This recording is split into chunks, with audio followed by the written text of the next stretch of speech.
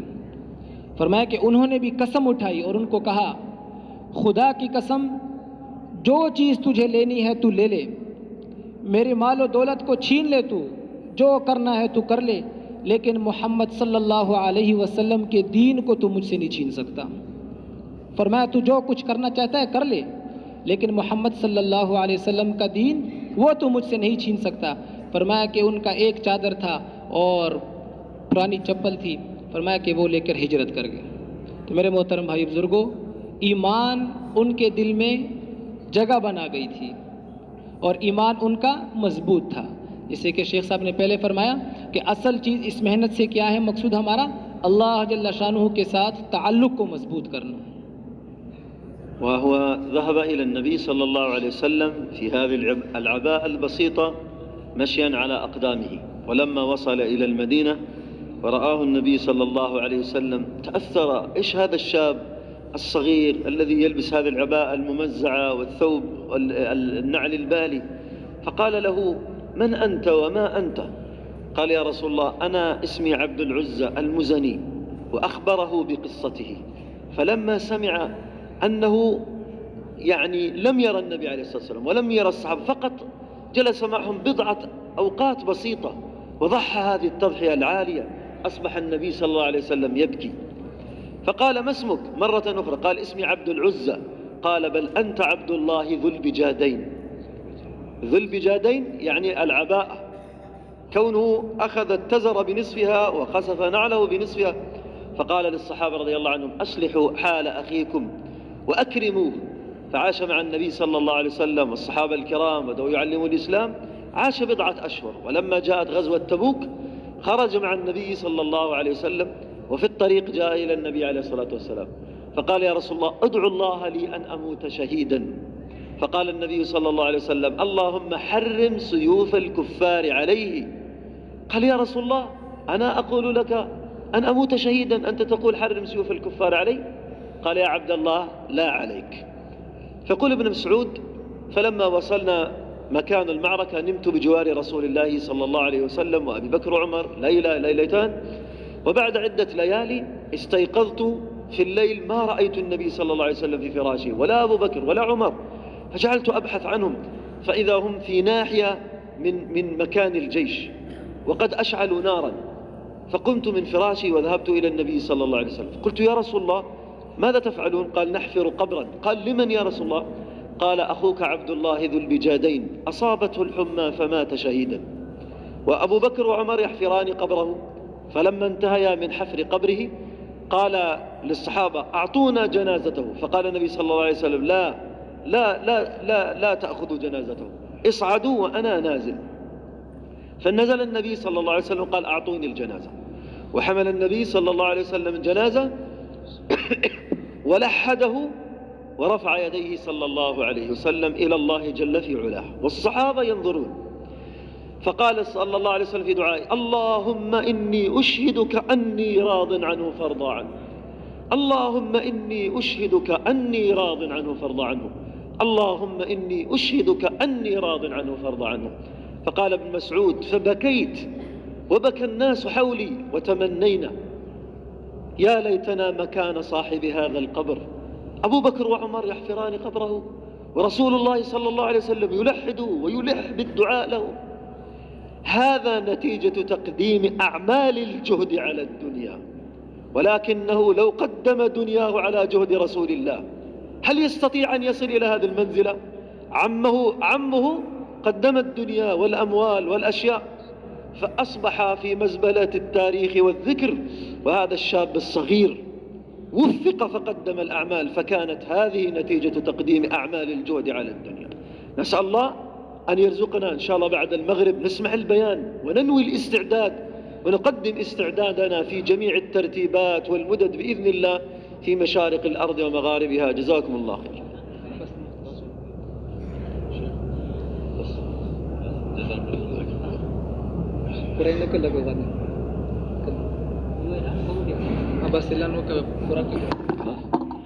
بای دا بیرون نه ډیر جماعتونه راغلي دي ماشاءالله، د فلسطین جماعتونه، اردن جماعتونه، انګلند نه، د ساوث افریقې نه، داسې اوس د ګمبټ نه راغل نم را خوشحال دیهاتو کې چې چا داسې کولاو لیټرنونه وي غوي اوبو ګرمو غوي نو داسې کسان ته قضې کوئ دي چې مزدګار بیا سوی لیکوي انشاءالله تاسو ته به د جماعتونه رسیدو سره ډیر کار اوچتېږي. اوس ښه که څوک دا جماعت ته قضا وي بیا تشکیل والو پرې لاړ شو، ټیک شه که نه، بس دا ترجمه کوي بیا بیان ختموي.